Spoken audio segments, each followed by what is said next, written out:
Good morning, everybody. Thank you so much for being here.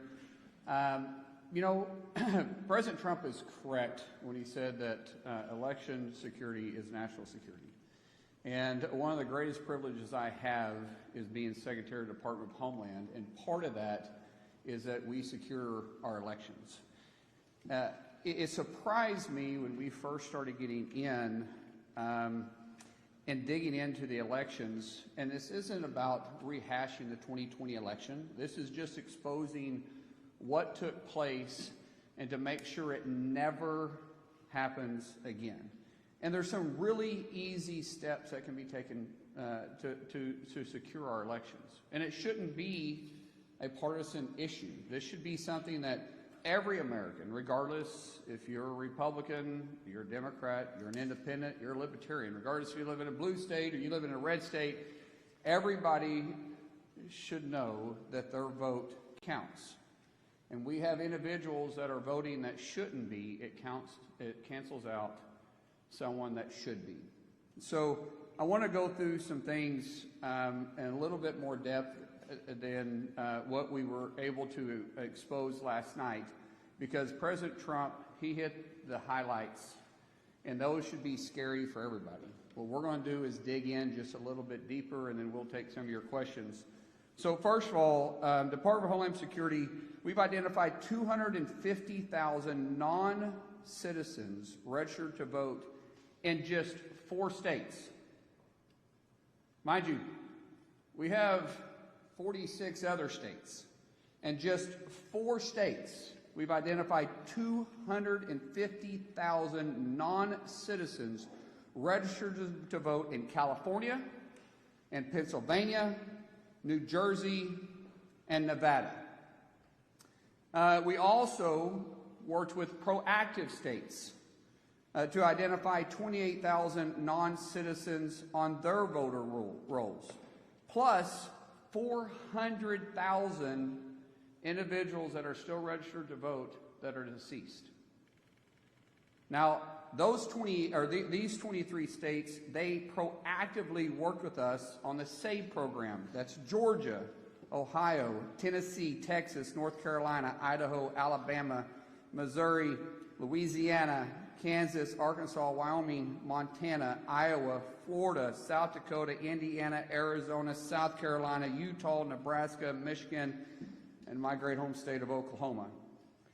What's interesting to me is we're getting pushback from activist judges that are saying that, hold on, the SAVE Act or the SAVE program, they are trying to put a stop to. Currently, because of the SAVE program, we have a pending appeal because activist judges are saying what? They don't want to secure our elections? Once again, how is this a partisan issue? This shouldn't be a partisan issue. This should be that any judge and any God-fearing individual that loves this country should want to make sure that our elections are secure. And we have created inside DHS the SAVE program that allows states to proactively look at their rolls. And so when you have 278,000 individuals that are non-citizens registered to vote, plus 400,000 that have already been identified just in 23 states, what can we find? We have all 50 participating with us. We know, talking about our machines, we know for sure that our foreign adversaries, not our allies, foreign adversaries have parts that are vital pieces in our voting machines.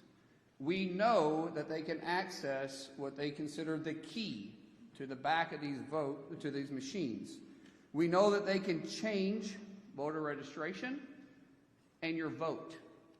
We know it's possible. There's not a question. It's not even for debate. One thing that I love about numbers and I love about facts is they don't lie. This isn't something that I'm trying to tell you to spin a narrative. This is what is going on. And what we are saying is that every state should partner with us to work to secure this. Once we identify the problem, everybody should be informed. Working with Secretary Lutnick, we are going to make our security enhancements mandatory, meaning that if these states want a grant and they want to be reimbursed to work or to run federal elections, they're going to have to implement security issues. Just security issues. We're not trying to get into anything else, but we're saying that the machines have to be secured and that your voter registration list needs to be scrubbed.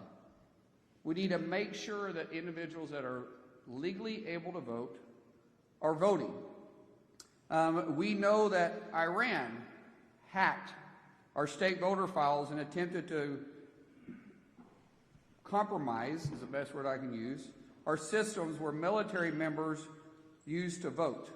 So we're working with Secretary Hegseth and the DOW to safeguard those systems and protect our military voters. What's frustrating again in this is that the Biden administration knew this. And our intel community knew this.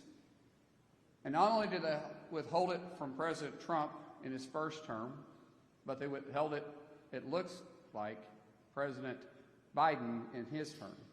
They withheld this information from the public. They withheld it from Congress. That should never happen again, and because of President Trump's leadership, we're not allowing that to happen. We're telling the American people not to scare them, but to ensure them that we are watching it. We're taking it serious. We will secure our elections. Underneath President Trump's directive, he has gave Department of Homeland Security and myself the tools and the resources we need to secure the elections. But we have to have the states partner with us. If they choose not to, then the voters should hold them accountable. When I was sworn in just over 100 days ago by President Trump, and I can tell you honestly, I haven't quit smiling. I think this is the greatest job that I could possibly have. I said at that time that I'm going to fight for your yard and your backyard like I do mine, regardless if it's a blue state or it's a red state. Department of Homeland Security isn't just keeping you safe on your streets, but we're keeping our voters safe and our elections safe. But we can only do that if we have full participation. Right now, as I said, we only have 23 states participating with us. Out of just 4 blue states, to repeat that number, we found 250,000 non-citizens registered to vote. So for us, we're going to take proactive and reactive measures. At President Trump's direction, our cybersecurity team in CISA will release an updated election infrastructure plan, and it'll be public within 30 days, meaning that'll give the states the resources they need to help from the cyber side. From us, if they participate in the SAVE program, we'll provide the resources and training to support state election integrity. We're not trying to change the outcome. We're trying to make sure that American people can trust our voting system. Real ID does not prove citizenship and does not give you the right to vote. You must be a U.S. citizen and you must be eligible to vote. Before and after the election, we will scrub all election records looking for illegal aliens and those who are ineligible to vote, including those that somehow voted, yet they were deceased. If you're illegal and attempted to vote, or you tried to vote illegally for someone else, we will find you and we will charge you. Illegal voter registration and illegal voting both carry penalties up to 5 years in prison and up to $250,000 in fines. We will pursue maximum pressure on this. To let you know, we will be proactively looking at early voting, and then after post-election, we will continue to scrub all those that did vote. Those states that don't participate with us, they have public records of those that voted, which is where we found the 250,000 from the 4 states that don't participate with us. We will go through those records one by one, and we will pursue everybody. We will make sure that people know they can trust our elections. If states want the grant funding, to recap, they must secure the elections. I want to thank President Trump's proactive approach to this. He has put together a remarkable team that not only is informing the public about what's going on, but we're also informing Congress, we're informing our states, and we're going to secure our elections. States must be aware of the real threats for voter registration and the system breaches. And I do want to reemphasize the system breaches. Our machines are vulnerable. There are steps that can be made right now that can secure those. I would ask not just the public, but the media. That question should be asked of blue states, because we have red states participating with us. We have some red states that aren't. Every state that's not participating with us should be asked the hard question, why not? What are you afraid of? If they're not willing to do it, it should raise serious questions. It's not that hard. This isn't a partisan issue. So in conclusion, to recap, under President Trump's leadership, DHS is well prepared to support all states, red states, blue states, and local election officials ahead of the midterms. States must do their part to secure our election system, and we stand by to help. If you are an illegal or you're voting illegally, we will hunt you down, we will find you, and we will prosecute you. The American people must have confidence in our elections. Election security is not a partisan issue, and Homeland Security, we're here to support everybody. The American people, the states, even the media, to get access and the information they need to hold the states accountable. So with that, I'll open up for questions. Yes, ma'am.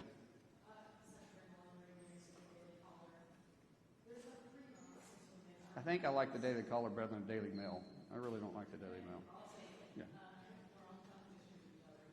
There's not 3 months until midterm elections. I'm sure people are watching President Trump's speech last night, watching their remarks today, and are feeling uneasy about casting their vote in the midterm elections. Can you ensure that the midterm elections will be secure? First of all, great question. Thank you. When we start talking about can we ensure that the midterm elections are going to be secure? Yes, we absolutely can build confidence in the American people, but the states have to do their part.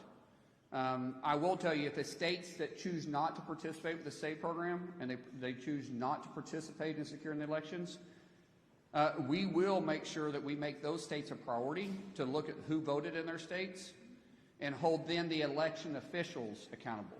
If the election officials, once we gave them the information they need to secure their elections, and they chose not to, then those individuals can also be held accountable by fines, by penalties, and even, depending on how far it goes, prison time. Let me get the follow-up question, and I'll get to you guys. Hold on one second. Yes.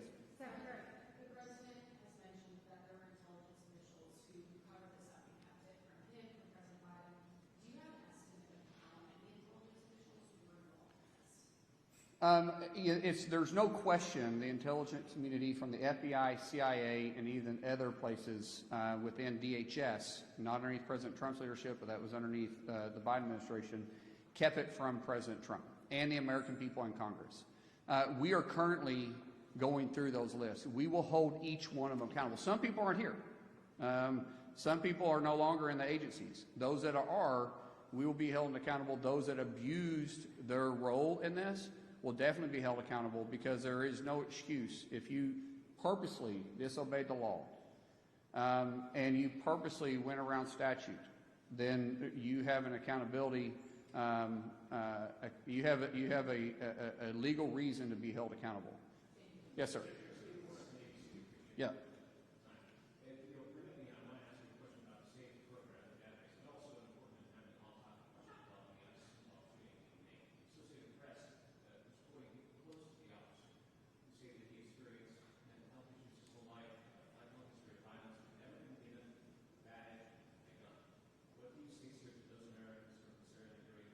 Sir, I have not heard that at all, but we understand that it's being investigated, and we'll allow the investigation to go through. That's all I'm going to say about that. Secretary. Yes. Hi, thank you so much. Yes. Sarah Castro from- I got back here in the back. Thank you. Thank you, guys. Sarah Castro from Lindell TV. Thank you so much for doing this briefing today. Is there any analysis on what went wrong with SISA in 2020 and the premature analysis that it was the most safe and secure election? It's now being revealed that obviously it was not. Will Chris Krebs or anybody that was involved in that premature analysis be held accountable? Everybody that purposely misled the American people, abused their power and their authority, and decided not to continue doing their job will be held accountable. What does that accountability look like? I don't know. Is it criminal? We'll pursue criminal charges. If it is not criminal, we'll make sure you never work for the federal government again, and you never have the ability to have a clearance again. Yes, right here. I will look this way next, I promise. Some of your numbers, you had 278,000 non-citizens go on voter rolls. Any indication of how many people actually voted, or the 400,000 are actually deceased? Any indication, total number of people that did vote, and what is your ballpark for how many of these people actually voted in terms of voting?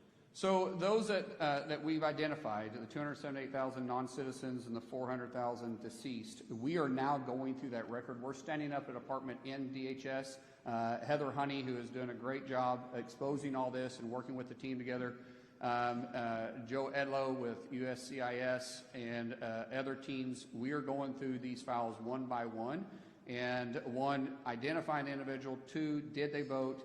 And three, where did they vote at? That's a hard, it's easy with states that participate. So the 28,000 that we identified with the 23 states that are working with us, that system can be very easily exposed, all 28,000. The problem is an activist judges now have put a hold on it, and so we're pending the case. Once it's turned back on, we'll be able to move fast. The 400,000 or the 250,000 in the just four of the blue states. Meaning, what were the states? So I got it right. California, Pennsylvania, New Jersey, and Nevada. Those are going to be a little bit tougher because we're going to file paperwork for FOIA, even us, to try to get that information from the states. But we will. I don't care how long it takes. We will go by this one by one, and everybody that did vote illegally, we will prosecute. We'll bring up for prosecution. Yes. By the way, it's very smart wearing a red dress because you catch everybody's eyes with the right clothes. Same thing with what color shirt is that? Peach? Orange? I don't think that's orange. That's peach. That's definitely peach. My first question for you is, given that left-wing lawmakers like CPAC have already suggested that the president's entire speech last night was discredited, it seems like the blue states will not participate in your efforts. So how do you plan to respond to that? And then my second question, on the traffic stops, did the president know about that decision before he made it, and what we did for him? Yeah, so let's talk about the major networks not willing to carry the President of the United States address to the nation on election security. How shameful is that? I think it was ABC, NBC, and I don't know if CBS. Did CBS carry it? Anybody? CBS carried it. So ABC and NBC not carrying that? Why? What are they trying to cover up? Why wouldn't they want to inform the American people? Why are they calling themselves a news outlet if they're not actually trying to put the news out there? We wasn't giving spin on the election. The president wasn't trying to relitigate what happened in 2020, although he definitely could at this point. The president was giving facts, what we have exposed, what the Biden administration covered up, what the intelligence community held from the American people, Congress, and the executive branch, and we're putting it out there. And yet, 2 major networks didn't want to cover it. I think the question really should say why. Because they sure covered the other part of it when they were saying that it was the most secure election ever. What facts did they have? Because they didn't have facts. They were taking someone's word for it. President Trump gave facts. Today we're giving facts. When you start talking about the president and I are very close. I was texting with him this morning. He and I are there's no daylight between us and the enforcement. And in fact, we have ramped up our enforcement and our arresting illegals. Just to give you some numbers on this so everybody knows, and I want to get them correct, so I brought them with me. Last year total in 2025, we deported, now these are not including self-deportations. These are just ones that we had to go through, that we had to arrest, we had to go through the system, and we had to deport, and they tried to stay inside the country, and they had no legal status to do it. 442,637 total deported last year in 25. To date, well, these are yesterday's numbers. We have 403,294 that we've done in 2026. Our arrests are up. We're hitting single-day records every single day. But what we've done is I've turned down the temperature of the stove to try to get it correct without boiling over. We're trying to perfect our ability to work with local law enforcement, state law enforcement, and get illegals and criminals off our streets. 70% of the arrests we do daily are felons or have pending felony charges. 70%. We should all be able to work together with that. Total removals is 3 million. Total removals, 3 million. 1.4 total aliens have been, since we've been put in place, have either volunteered to be deported, yet we paid for them, or we forced them. But as I said, total removals have said, hey, we're leaving the country and did it on themselves was over 3 million. Yes.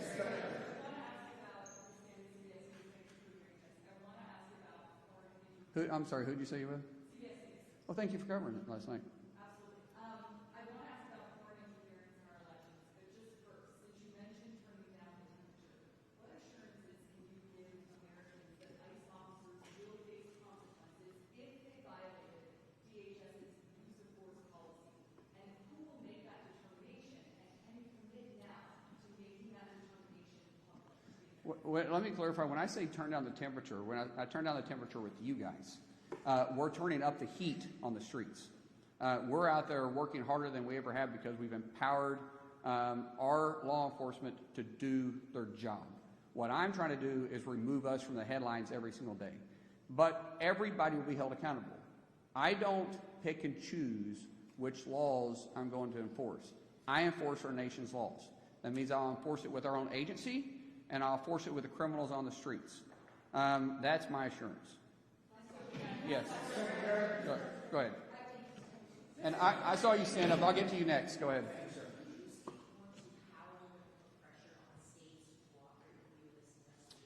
Yeah.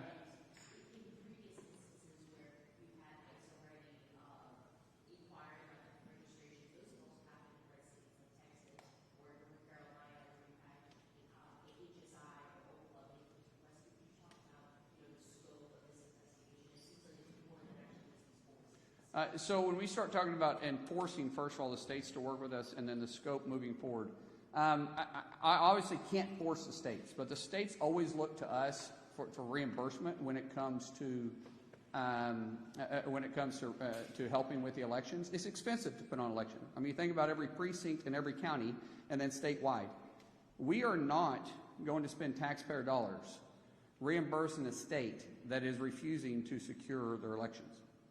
And we're not saying do it alone. We're saying we're going to help you. We're going to give you the tools to need it. We're going to give you the training to need it. We're going to give you the funding to do it. We're going to expose the vulnerabilities, and all you have to do is use that information and the finances and the training we're going to give you to secure it. If you do it, we'll reimburse you. If you don't, we won't. Last question. Hold on, I'm getting the guy right there in the back. Thank you, Mr. Secretary. Neil W. McCabe, Middle America's Voice. What are your former Republican Senate colleagues telling you? Are they in a mood to oust Majority Leader John Thune if he refuses to pass the Save America Act or can't figure out how to pass the Save America Act? I haven't heard that at all from the Senate saying they're willing to vote John out. John is a good friend of mine. He's a good friend of most people in there. Now, there's a difference of opinion. I think the SAVE Act should be passed tomorrow. I think it should have already been passed. There's no excuse for it not being passed. However, he has a vote problem. There's a number. Leader Thune supports the SAVE Act. He voted for the SAVE Act when it came up during the vote-a-rama. Except everybody controls their own card. And even, I think the last time the vote came up, there was 49 that voted. Even if we did away with the filibuster, it still requires 51. So I know Leader Thune is working hard on that, but he's got a very, very difficult task ahead. Yeah. Let me just get it. I'm sorry. I told this guy with a paper I'd get to him, and then this is the last question. I have to go. I'm so sorry. Yes.